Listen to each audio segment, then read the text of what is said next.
Chapter 18, Union. You, who truly wish to consecrate yourself thus to me, and are willing to give your whole life to me, putting aside all personal ideas, hopes, and aims, in order that I may freely and fully express through you my impersonal idea, listen carefully to these words.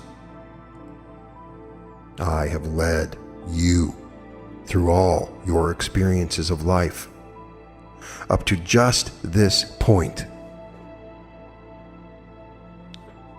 If you are now really ready and willing to serve me, and have learned that you of yourself can know nothing and can do nothing, and that I am, and what you call your intelligence and your strength and your substance are really mine, and that it is I who direct all your thoughts and both cause and enable you to do all that you do,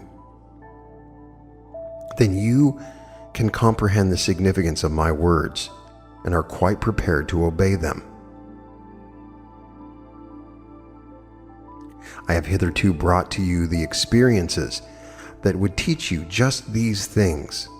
But now, if you are ready and worthy, you shall work consciously with me, joyfully, yet calmly awaiting each new experience, knowing that in each are contained marvelous expressions of my meaning, which I will make altogether clear to you, and which will more and more bring you into loving, intimate union with me.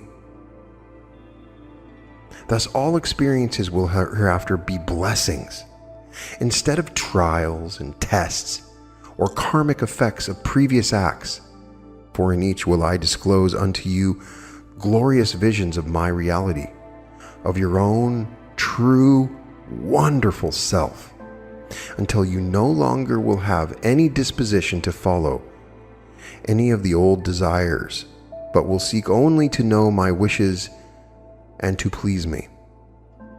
This will manifest in many new ways in your activities, be they what they may. You will care not what the task, but do whatever lies before you, knowing that is what I require, and striving always and only to please me by your impersonal part in the doing, which enables me thus speedily to accomplish my will. In your business, even you will find I am there. In fact, it is I who provide you with such business, whatever it be. Not that in it you can be the success or failure of the common plotter you are, nor that you can pile up riches for your descendants, or lose all that you have, or never accumulate any. No. But that through the success or failure or lack of ambition or special ability, I may quicken your heart to a realization of me, the impersonal one, seated within, inspiring and directing all these things that you do, waiting for you consciously to participate in the true success and accept of the real riches I have in store for you. You will then learn that your business or labor or condition of life are but incidents or the outer vehicles I choose and use to carry you through certain experiences which I deem best adapted to bring you to this realization, and at the same time to quicken in your certain soul qualities that now but imperfectly express. If you can but know me dwelling thus in your heart, accompanying you to your office, to your shop, to your labor, whatever it be, and will permit me to direct your business and all your ways, verily I say unto you, when you can do this, you will at once become conscious of a new power within you, a power that will flow forth from you as a gentle, kindly sympathy, a true brotherliness, a loving helpfulness to all with whom you come into contact, inspiring them to higher principles of business and of life, creating in them a longing to shed a similar influence within their own circle. A power that will attract to you business, money, friends, and abundance of all things you need. A power that will connect you with the highest realms of thought, enabling you both to vision clearly and to manifest consciously all my impersonal powers and attributes every moment of your life. You will no longer feel any need to go to church or to religious meetings of any kind, or even to read the teachings of my revelations in order to find me and to worship me. Instead, you will turn within, always find me there, and you will be so filled with the joy of communing with me and serving me, and of thus worshiping me, that you will care not for any other thing than just to listen to and obey my voice, and to feel the warmth and thrill of my tender love, as it fills and surrounds you and prepares the way and softens the conditions wherever you go and whatever be your work. You I will cause to be an uplifting and leavening influence in the community where I send you, drawing all men to me to receive my blessing through you, who now are able so to make your personality subservient to my holy impersonality, that they forget you and see only me, and feel the quickening of my presence within their own hearts, so that they go forth with a new light in their eyes and the sense of a new purpose in their lives. In you homes particularly will I dwell. Through those nearest you will I teach you many wonderful things, which now you can understand, when before you passionately rebelled against their truth. Through husband, wife, child, brother, sister, parent, will I now be able to develop in you these great qualities: patience, gentleness, forbearance, tongue control, loving kindness, true unselfishness, and an understanding heart. For I will cause you to see that I am deep down in their hearts as I am in yours. Now, will you be able to appreciate this and profit by it? When you truly do comprehend this great truth, you will be able to see me in your brother, or your wife, or your parent, or child, appealing to you with loving, joyful eyes when they speak. Instead of blaming them for their seeming mistakes, you will turn within to me, the impersonal one, who will speak through you gentle words of loving kindness, which will immediately soften the heart of the other and bring you once more together and closer than ever before. For I, the real I, and the heart of each, am one, and always respond when thus called upon. Yes, if you can but know it, your greatest school and your greatest teacher is in your own home, by your own fireside. Much, very much is reserved for those who consciously know this, and permit me, the impersonal one within, to do the teaching. For I will not only teach you many things through the mouths of those nearest you, but I will teach those others similarly through you. But with this difference: if you are conscious of me and impersonally are resting in me and my wisdom, then you will permit me to inspire your words and to empower your acts. And you will not be concerned about their effects upon others or upon yourself, putting all responsibility upon me.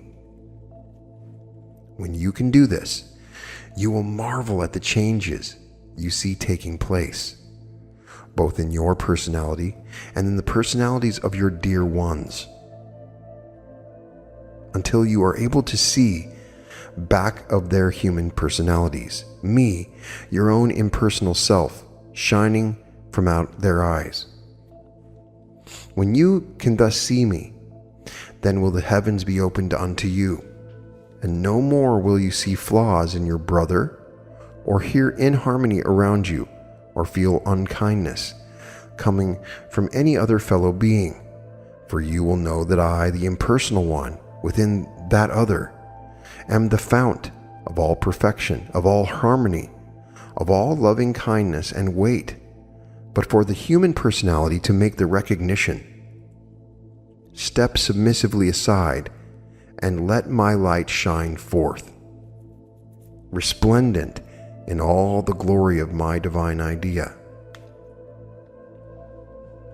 Then will you see that all conditions in which I put you are the places I have chosen where you can best serve me, that in all places and in all conditions there is much, very much to do. The more objectionable they are to the personality, the more need there is of my living presence. Wherever you are, when the awakening comes, whatever has been your training in business, in a profession, in manual labor, in the church or in the underworld, there lies perhaps your best opportunity to serve. For there you know best the manner and the way. For how can my and your other selves awaken to a knowledge of my presence within, without the quickening influence which must first come from without? You who have received must give. You who have been quickened must become the quickener. You must take into this business, into this profession, into this labor, into this underworld, my living presence, must open the doors of the saddened and sickened heart, and let my light and my healing love pour in. You must supply the leaven that will leaven the lump. If these conditions are to be lifted up, you, my awakened one, must carry to these. My ignorant and betrayed ones, my inspiration, my blessing, my strength, that they can rise up and throw off the influence of the world's ways, can hearken to my voice within, and can hereafter be the master of surrounding conditions and no longer the slave. No condition in life can be lifted up or conquered by running away from it. The divine touch is needed and must be supplied. It can only be supplied by one who has sounded the depths as well as reached the heights of human experience, with me as guide and interpreter. You who read and whose soul comprehends are blessed, and your work lies before you. But you who still hesitate while your personality quakes in fear, as the light filters through your clouded intellect, you too will soon partake of my blessings. For I am rapidly preparing you for the joy that awaits. Both you who comprehend and you who fear know that I am even now manifesting my will through you. And the time will surely come when you will know no other will but mine. And when all things you will come to pass, and you will awaken fully from your dream of separation, and know me as your real and only self. This will not be until you have given yourself and everything in your life wholly over to me, and there is nothing left in your human personality to attract from others the slightest inharmonious thought or feeling by act or word of yours. Your way, then, will be one continuous round of blessing. Wherever you go, will my light shine and my love radiate forth about you, creating peace, concord, unity. The great thing will be, though not great but natural when once you understand, that everyone will be better and happier by reason of your appearance in their lives. For the I am in them, while still in the flesh, has found or sensed within you a truly impersonal avenue of expression, and therefore feels, though not consciously, by the personality, the glory, and the holiness of my impersonal life.